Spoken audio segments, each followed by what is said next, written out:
Ayun mga katropa, meron ako ipapakita sa inyo paano mag-remove ng Google account. Kung nakita nyo sa Vice, wala siyang escape. Yan, nangingi siya ng Google account. Doon mo malaman na mayroon siyang Gmail is wala siyang escape sa baba.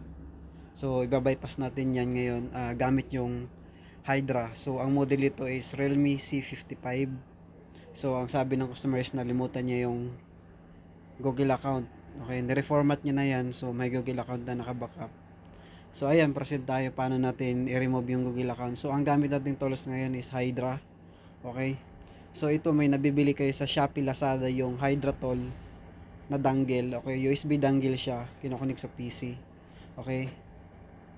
So yun, marami din siyang supported na brand, halos halos dami rin siyang model na kaya mag-bypass ng password, Google account, or kaya na rin niyang mag bypass ng mga iPhone X pababa to iPhone 5S.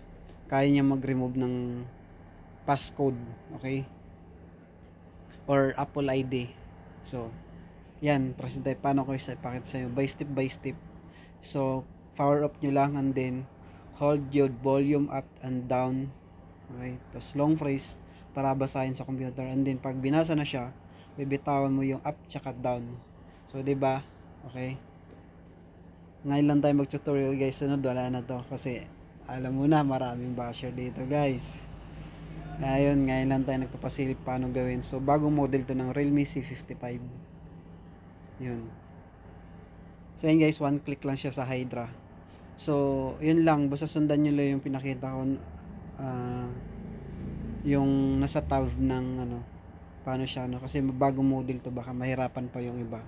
So ayan na, may pinakita ko sa yung tricks paano mag remove ng Google account. So yun guys, alam medyo may kamahalan nga lang tools nito, nasa ano ata, nasa 4,000, pero ang kinagandahan nito is lifetime na siya magagamit mo. Lifetime na siya. Yun lang kagandahan ng ganitong gawang Pinoy lang din siya. Tsaka pag alam ko pag mayroon kang ganito, mayroon pwede ka maka-join sa ano mga group ng mga Hydra tool. Yan, so pinapakita ko lang siya kasi sa mga baka may mga iba dyan na mayroong ganito na kasi bagong model to, baka mahirapan kayo. Yan na yung tricks natin guys. Pero yung walang ganito naman, walang walang pang ganito sa ano, pwede nyo dalhin dito sa akin para ma-remove natin yung mga ganyang mga problem. Yun nga lang, malayo tayo, nasa Gen 3 Cavite yung location ng shop natin. So yun lang guys, gang, sana may matutunan.